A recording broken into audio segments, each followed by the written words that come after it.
Hello മക്കളെ, welcome to JP's junior. അപ്പോൾ JP's ജൂനിയറിന് Riya മിസ്സാണ്. അപ്പോൾ മിസ് ഇന്ന് ഇപ്പം നിങ്ങളുടെ മുന്നിലേക്ക് എത്തിയിട്ടുള്ളത് നിങ്ങളുടെ ഹിസ്റ്ററിയിലെ ഫസ്റ്റ് ചാപ്റ്ററിൽ റെവല്യൂഷൻ ദാറ്റ് ഇൻഫ്ലുവൻസ്ഡ് വേൾഡ് എന്ന് പറയുന്ന അല്ലെങ്കിൽ ലോകത്തെ സ്വാധീനിച്ച വിപ്ലവങ്ങൾ എന്ന് പറയുന്ന ചാപ്റ്ററിൽ എക്സാമിന് എപ്പോഴും ചോദിക്കുന്ന ഒരു റെവല്യൂഷനായിട്ടാണ്. ഏതാ റെവല്യൂഷൻ? ഫ്രഞ്ച് വിപ്ലവം അല്ലെങ്കിൽ ഫ്രഞ്ച് റെവല്യൂഷൻ ആണ്. അപ്പൊ എന്റെ മക്കള് പഠിക്കാനായിട്ട് സെറ്റ് ആയിട്ടിരിക്കുകയാണല്ലോടാ. ഓക്കെ, അപ്പൊ ഈ ഫ്രഞ്ച് വിപ്ലവം, അപ്പൊ ഈ ഫ്രഞ്ച് റെവല്യൂഷൻ ഫ്രാൻസിലാണ് ഈ ഒരു വിപ്ലവം നടന്നത് അല്ലെ. ഫ്രാൻസിലാണ് ഈ ഒരു വിപ്ലവം ഒക്കെ നടന്നത്. അപ്പൊ ഈ ഒരു വിപ്ലവത്തിന്റെ മെയിൻ ആയിട്ടുള്ള കാരണങ്ങൾ എന്തൊക്കെയാ ഫ്രഞ്ച് വിപ്ലവത്തിന്റെ കാരണങ്ങൾ പറയാൻ പറ്റുമോ? ഒന്നാമത്തെ കാരണം ഫ്രാൻസിലെ ഓട്ടോക്രാറ്റിക് റൂളാണ്. ഓട്ടോക്രാറ്റിക് റൂളാണ്. ഫ്രാൻസിലെ രാജാക്കന്മാർ എങ്ങനെയായിരുന്നു ഭരണം? ഏകാധിപത്യ ഭരണമായിരുന്നു അല്ലെ. അതായത് അവരെന്താണ് എപ്പോഴും ഓട്ടോക്രാറ്റിക് ആയിട്ട് ഭരണം നടത്തിക്കൊണ്ടിരുന്നവരായിരുന്നു. രണ്ടാമത്തെ കാരണം എന്താ? ഫ്രാൻസിൽ റെവല്യൂഷൻ നടക്കാനുള്ള രണ്ടാമത്തെ കാരണം എന്താടാ? യെസ്, റൂളേഴ്സ് ആർ സ്ക്വാൻഡേഴ്സ് അല്ലെ. Rulers are സ്ക്വാൻഡേഴ്സ്.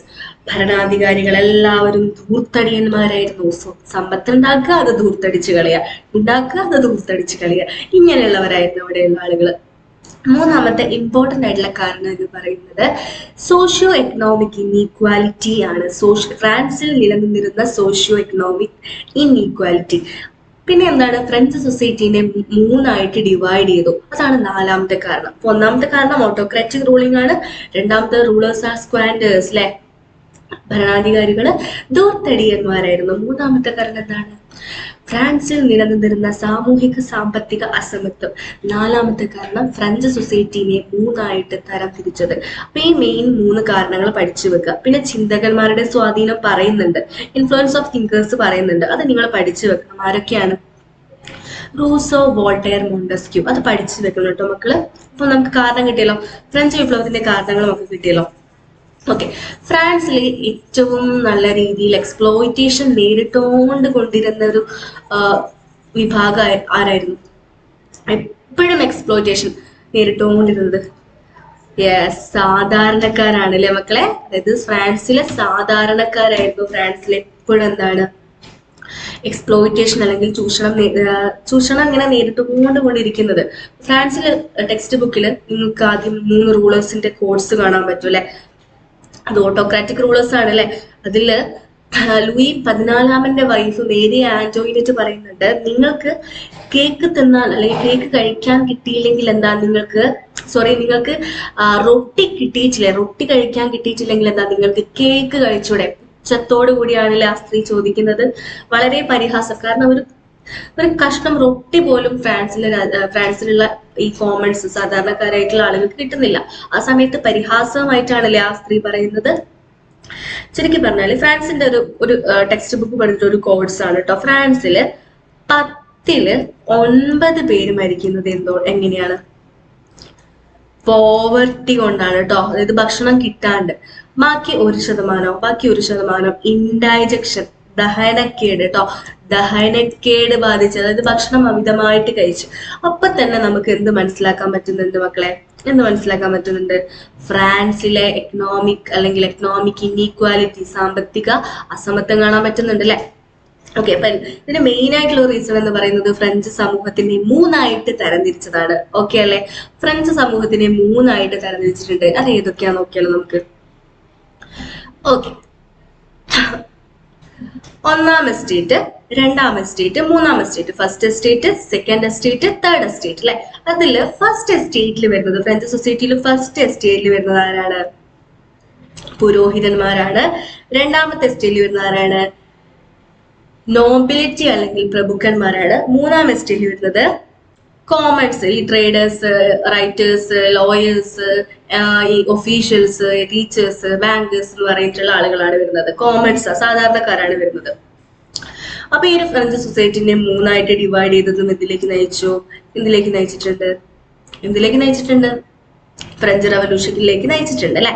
അപ്പൊ ഇതില് ഒന്നാമത് വരുന്ന എസ്റ്റേറ്റും രണ്ടാമത് വരുന്ന എസ്റ്റേറ്റ് എന്ന് പറയുന്നത് സമൂഹത്തിൽ ഒരു ഹയർ പൊസിഷൻ അല്ലെങ്കിൽ സമൂഹത്തിൽ ഒരു ഉയർന്ന പദവി നയിച്ചവരാ. അപ്പൊ ഈ ഒന്നാം എസ്റ്റേറ്റിലെയും രണ്ടാം എസ്റ്റേറ്റിലെയും പ്രഭുക്കന്മാരായാലും പുരോഹിതന്മാരായാലും അവിടെയുള്ള കിങ്ങിന് എന്ത് കൊടുക്കേണ്ട, ടാക്സ് കൊടുക്കേണ്ട ആവശ്യമില്ല. അവരെന്താണ് എപ്പോഴും ഈ കോമൺസിനെ, അതായത് മൂന്നാം എസ്റ്റേറ്റിൽ വരുന്ന സാധാരണക്കാരെ എക്സ്പ്ലോയിറ്റ് ചെയ്ത് ജീവിച്ചവരായിരുന്നു. രണ്ടുപേരും ടാക്സ് ഒന്നും കൊടുക്കേണ്ട ആവശ്യമില്ല. സമൂഹത്തിൽ എപ്പോഴും ഹയർ പൊസിഷൻ എപ്പോഴും വഹിച്ചവരായിരുന്നു. ഇനി മൂന്നാം എസ്റ്റേറ്റിലെ ആളുകൾ എങ്ങനെയായിരുന്നു സമൂഹത്തിൽ ജീവിച്ചിരുന്നത്? സമൂഹത്തില് താഴ്ന്ന സാമൂഹിക പദവി, ലോ സോഷ്യൽ സ്റ്റാറ്റസ് ആയിരുന്നു ആർക്ക് ഉണ്ടായിരുന്നത്? തേർഡ് എസ്റ്റേറ്റിലെ ആളുകൾക്ക് ഉണ്ടായിരുന്നത്. ഇവരെന്താണ്, ഈ നോബിൾസും അതുപോലെ ഈ പുരോഹിതന്മാരൊക്കെ വലിയ രീതിയിൽ എക്സ്പ്ലോയിറ്റേഷൻ നടത്തിക്കൊണ്ടിരുന്നു, ചൂഷണം ചെയ്തുകൊണ്ടിരുന്നു അല്ലെ. ഫ്രാൻസിൽ നല്ല രീതിയിൽ ദുരിതക്കേട് അനുഭവിച്ച് ജീവിച്ചവരായിരുന്നു തേർഡ് എസ്റ്റേറ്റ്. അപ്പം ഈ ഒരു ഫ്രഞ്ച് സൊസൈറ്റീനെ ഇങ്ങനെ 3 എസ്റ്റേറ്റ് ആക്കി മാറ്റിയത് ഫ്രഞ്ച് റവല്യൂഷനിലേക്ക് നയിച്ചിട്ടുള്ള ഒരു മെയിൻ റീസൺ ആണ് കേട്ടോ. ഈ ഒരു ഇത് നിങ്ങൾ പഠിക്കണം. ഫസ്റ്റ് എസ്റ്റേറ്റിൽ ആര് വരുന്നു, സെക്കൻഡ് എസ്റ്റേറ്റിൽ ആര് വരുന്നു, തേർഡ് എസ്റ്റേറ്റിൽ ആര് വരുന്നു, നിങ്ങൾ പഠിക്കണം കേട്ടോ. ഓക്കെ അല്ലേടാ? ഓക്കെ.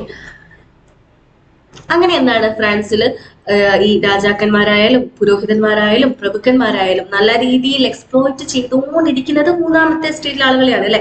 അപ്പൊ അവരെന്ത് ചെയ്യും, അവര് കഷ്ടപ്പെടുകയാണ് അല്ലെ, ടാക്സ് കൊടുക്കാൻ വേണ്ടിയിട്ട് ഇങ്ങനെ കഷ്ടപ്പെടുക. ആ ടാക്സ് മൊത്തം ആർക്ക് കൊടുക്കുക? നോബിൾസിനും അതുപോലെ പുരോഹിതന്മാർക്കും കൊടുക്കുകയാണ്. അപ്പൊ എന്താണ്, കുറച്ച് കഴിഞ്ഞപ്പോ ഫ്രാൻസിൽ എന്തുണ്ടായി മക്കളെ? ഫ്രാൻസിൽ കുറച്ച് കഴിഞ്ഞപ്പോ എന്തുണ്ടായി? ഫിനാൻഷ്യൽ ക്രൈസിസ് ഉണ്ടായി കേട്ടോ. ഫിനാൻഷ്യൽ ക്രൈസിസ്, സാമ്പത്തിക പ്രശ്നം ഉണ്ടായി. ഫ്രാൻസിൽ സാമ്പത്തിക പ്രശ്നം ഇല്ലാണ്ട് നിൽക്കുവോ? ഫ്രാൻസിൽ ഫിനാൻഷ്യൽ ക്രൈസിസ് ഉണ്ടാവാനുള്ള മെയിൻ റീസൺ എന്തായിരിക്കും? ഒന്നാമത്തെ നമുക്ക് എന്ത് പറയാം, ഫ്രാൻസിലെ രാജാക്കന്മാരുടെ എന്താ പറയാ, തൂർത്തടിച്ചിട്ടുള്ള ജീവിതം, ഉള്ള പൈസക്കൊക്കെ ഇങ്ങനെ ചെലവാക്കിക്കൊണ്ടിരിക്കുക. പിന്നെ ഫ്രാൻസിൽ വരുന്ന കണ്ടിന്യൂസ് ആയിട്ടുണ്ടാവുന്ന വാറ്. ഒന്നാമത്തെ എന്താ, സ്ക്വാൻഡേഴ്സ് ആണ്, ദൂർത്തടിച്ച് ജീവിക്കുന്ന രാജാക്കന്മാര്. അവിടെ എന്തായാലും എന്തുണ്ടാവും, പൈസ പോയിക്കൊണ്ടിരിക്കും. രണ്ടാമത്തെ എന്താണ്, കണ്ടിന്യൂസ് വാർ, തുടർച്ചയായ യുദ്ധങ്ങൾ അല്ലെ. മൂന്നാമത്തത് ക്രോപ്പ് ഫെയിലിയർ അല്ലെ, കൃഷിനാശം. അതുപോലെ എന്താണ്, അമേരിക്കൻ റവല്യൂഷൻ, അമേരിക്കൻ വിപ്ലവത്തിൽ ഇവർ കുറെ സൈന്യത്തിന്റെയും സമ്പത്തൊക്കെ നൽകിയിട്ട് അവരെ സഹായിച്ചിരുന്നു. അങ്ങനെ ഫ്രാൻസിന്റെ കയ്യിൽ കുറച്ച് കഴിഞ്ഞപ്പോഴേക്ക് പൈസ ഒന്നും ഇല്ലാണ്ടായി. അതായത് ഫ്രാൻസിൽ എന്തുണ്ടായി, ഫിനാൻഷ്യൽ ക്രൈസിസ് ഉണ്ടായി. അപ്പൊ ആ ഒരു സമയത്ത് ഫ്രാൻസ് ഭരിച്ചിരുന്ന ഒരു ഭരണാധികാരി ഉണ്ടായിരുന്നു. ആ ഒരു സമയത്ത് ഫ്രാൻസ് ഭരിച്ചിരുന്ന ഭരണാധികാരി ആരാടാ? യെസ്, ലൂയി 16 അല്ലെ. ലൂയി 16 എന്ത് ചെയ്തു? പൈസ ഒന്നും ഒരു കയ്യിലില്ല, ഫ്രാൻസിന്റെ കയ്യിൽ പൈസ ഒന്നുമില്ല. അപ്പൊ ഇവര് പെട്ടെന്ന് തന്നെ ഒരു സ്റ്റേറ്റ് ജനറൽ വിളിച്ചു. ഓക്കെ. അപ്പൊ ആ ഒരു സ്റ്റേറ്റ് ജനറലിൽ എന്തുണ്ട്? സ്റ്റേറ്റ് ജനറൽ 3 എസ്റ്റേറ്റ് ഉണ്ട്. ഒന്നാം എസ്റ്റേറ്റ്, രണ്ടാം എസ്റ്റേറ്റ്, മൂന്നാം എസ്റ്റേറ്റ്. അപ്പൊ ഈ രാജാവ് പറയുന്നത് എന്താണ്, പുതിയ ടാക്സ് ജനങ്ങളോട് വാങ്ങണം എന്നാ. അപ്പൊ പുതിയ ടാക്സ് ജനങ്ങളോട് വാങ്ങണം. ആ ജനങ്ങൾ എന്ന് ഉദ്ദേശിക്കുന്നത് ആരെയായിരിക്കും? മൂന്നാം എസ്റ്റേറ്റിൽ വരുന്ന കോമൺസ്, സാധാരണക്കാരായിരിക്കും അല്ലെ.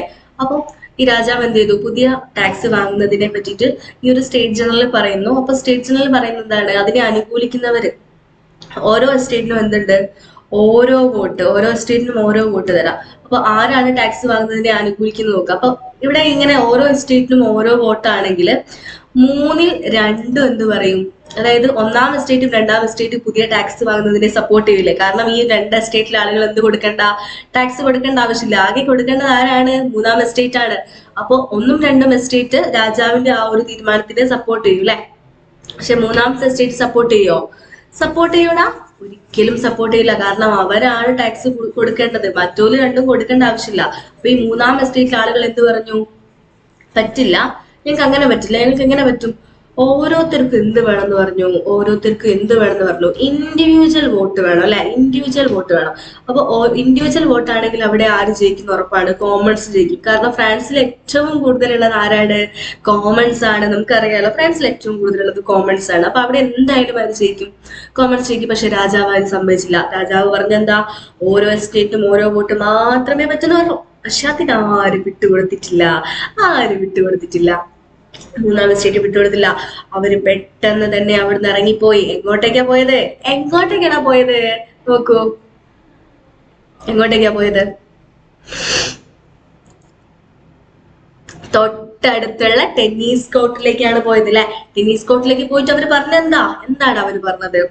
ടെന്നീസ് കോർട്ടിൽ പോയിട്ട് അവർ പറഞ്ഞു, ഞങ്ങളാണ് ഫ്രാൻസിലെ നാഷണൽ അസംബ്ലിയിലെ നാഷണൽ ദേശീയ അസംബ്ലി എന്ന് പറഞ്ഞു. ഫ്രാൻസിനായിട്ടൊരു ഭരണഘടന ഉണ്ടാവുന്നവരെ ഞങ്ങൾ എവിടുന്ന് പോവില്ല, ഫ്രാൻസിൽ നിന്ന് അല്ലെങ്കിൽ ഈ ടെന്നീസ് കോർട്ടിൽ നിന്ന് പോകൂല. ഫ്രാൻസിന് കോൺസ്റ്റിറ്റ്യൂഷൻ ഉണ്ടെങ്കിൽ മാത്രമേ ഞങ്ങൾ എവിടുന്ന് പുറത്തിറങ്ങുള്ളൂ, ടെന്നീസ് കോർട്ടിൽ നിന്ന് പുറത്തിറങ്ങുള്ളൂ എന്ന് ആര് പറഞ്ഞു? കോമൺസ് പറഞ്ഞു. അവിടെയാണ് എന്ത് സ്റ്റാർട്ട് ചെയ്യുന്നത്? വാറ് സ്റ്റാർട്ട് ചെയ്യുന്നത്. ആരും തമ്മിലുള്ള വാറാ സ്റ്റാർട്ട് ചെയ്യുന്നത്? യെസ്, ഈ മൂന്നാം എസ്റ്റേറ്റിലെ ആളുകളും അതുപോലെ ഈ കിങ്ങും നോബിൾസും അതുപോലെ ക്ലർജി ആയിട്ടുള്ള ആ ഒരു വാർ സ്റ്റാർട്ട് ചെയ്യുന്നത്. ഓക്കെ അല്ലേ? അങ്ങനെ യുദ്ധം തുടങ്ങി അല്ലെ. യുദ്ധം തുടങ്ങി. ഓക്കെ, അപ്പൊ യുദ്ധത്തില് ഫസ്റ്റ് സ്റ്റേജിൽ അവരെന്താ ചെയ്തെന്ന് നോക്കിയോ. ജൂലൈ 14, 1789 ഈ റവല്യൂഷണറീസ് എന്ന് പറയുന്ന കോമൺസ് ബൂർബൺ രാജവംശത്തിന്റെ അവരുടെ ഒരു പ്രതീകം തന്നെയായ ബാസ്റ്റിൽ ജയില് തകർത്തു കളഞ്ഞു. അവരുടെ പ്രതിഷേധം അവർ അറിയിക്കാണ് കേട്ടോ. ഓക്കെ, പിന്നെ എന്ത് ചെയ്തു? ഓഗസ്റ്റ് 1789 അവർ ഡിക്ലറേഷൻ ഓഫ് ഇൻഡിപെൻഡൻസ് അല്ല കേട്ടോ, ഡിക്ലറേഷൻ ഓഫ് ഹ്യൂമൻ റൈറ്റ്സ് ആണ് കേട്ടോ. മിസ്സിന് ഒരു മിസ്റ്റേക്ക് പറ്റിപ്പോയതാണ്, ഹ്യൂമൻ റൈറ്റ്സ് ആണ്. ഡിക്ലറേഷൻ ഓഫ് ഹ്യൂമൻ റൈറ്റ്സ് അല്ലെങ്കിൽ മനുഷ്യാവകാശ പ്രഖ്യാപനം നടത്തി. ഓക്കെ അല്ലേ? ഞങ്ങളും മനുഷ്യരാണ്, ഞങ്ങൾക്കും എന്തുണ്ട്? അവകാശങ്ങൾ ഉണ്ടെന്ന് പറഞ്ഞു അല്ലെ. പിന്നെ എന്ത് ചെയ്തു? തൊട്ടടുത്ത വർഷമല്ല, അതേ വർഷം അല്ലെ, October 1789 demonstration of women's to the palace of Versailles with the slogan give us bread. Paris നഗരത്തിലുള്ള സ്ത്രീകൾ ഞങ്ങൾക്ക് എന്ത് വേണം? റൊട്ടി വേണം എന്ന് പറഞ്ഞ മുദ്രാവാക്യമായിട്ട് ഇവരുടെ കൊട്ടാരം ഏതാ? വെർസായ് കൊട്ടാരത്തിലേക്ക് പ്രകടനം നടത്തി, മാർച്ച് നടത്തി. അങ്ങനെ ഈ ഡെമോൺസ്ട്രേറ്റേഴ്സ് അല്ലെങ്കിൽ എന്താണ്, റവല്യൂഷണറീസ് അല്ലെങ്കിൽ വിപ്ലവകാരികൾ എന്ത് ചെയ്തു? ഒരുപാട് പ്രതിഷേധ പ്രശ്നങ്ങളും എന്താ പറയാ ഒരുപാട് യുദ്ധങ്ങളൊക്കെ നടത്തി. കുറച്ച് കഴിഞ്ഞ് അതിൽ ആ ഒരു വർഷം തന്നെ എന്തായി? സെപ്റ്റംബർ ആയപ്പോഴേക്കും എന്തായി മക്കളെ? 1789 സെപ്റ്റംബർ ആയപ്പോഴേക്കും നമ്മുടെ ഫ്രാൻസ് ഒരു റിപ്പബ്ലിക് ആയിട്ട് പ്രഖ്യാപിച്ചു. Declared France as A republic. Okay അല്ലേ? അങ്ങനെ അവരുടെ അതൊരു സക്സസ് ആയില്ലേ? കോമൺസ് സക്സസ് ആയി.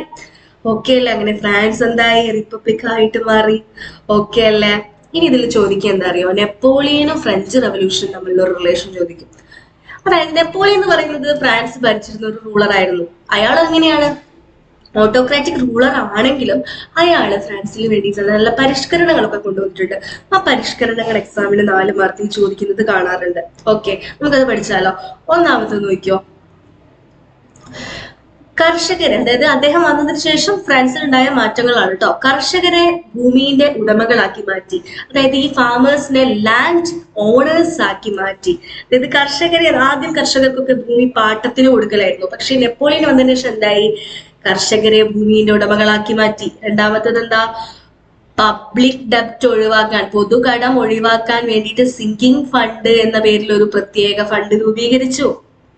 ഗതാഗത പുരോഗതിയിലെ ട്രാൻസ്പോർട്ടേഷന് വേണ്ടിയിട്ട് നിരവധി റോഡുകൾ കൺസ്ട്രക്ട് ചെയ്തു. പിന്നെയോ പുരോഹിതന്മാരുടെ മേലെ രാജ്യത്തിന്റെ നിയന്ത്രണം ഏർപ്പെടുത്തി. കൺട്രോൾ ഓവർ അല്ലെ, ആരെ കൺട്രോൾ ചെയ്തു? ക്ലർജീനെ കൺട്രോൾ ചെയ്തു. ഇനി മേല നിങ്ങൾ ആരുടെ പോയിട്ട് ടാക്സ് വാങ്ങാൻ പാടില്ല. യെസ്, കോമൺസിന്റെ കയ്യിൽ പോയിട്ട് ടാക്സ് വാങ്ങാൻ പാടില്ല. സാമ്പത്തിക പ്രവർത്തനങ്ങൾ, എക്കണോമിക് ആക്ടിവിറ്റീസിനായിട്ട് ബാങ്ക് ഓഫ് ഫ്രാൻസ് എസ്റ്റാബ്ലിഷ് ചെയ്തു. ഫ്രാൻസിൽ ആദ്യമായിട്ട് ഒരു ബാങ്ക് കൊണ്ടുവന്നത് നെപ്പോളിയനാണ്. ലാസ്റ്റ് പോയിന്റ്, ഒരു കോഡ് ഓഫ് ലോ. ഫ്രാൻസിന് വേണ്ടിയിട്ട് ഒരു കോഡ് ഓഫ് ലോ ഉണ്ടാക്കി, പുതിയൊരു കോഡ് ഓഫ് ലോ. എന്താ കോഡ് ഓഫ് ലോ എന്ന് പറഞ്ഞാല്?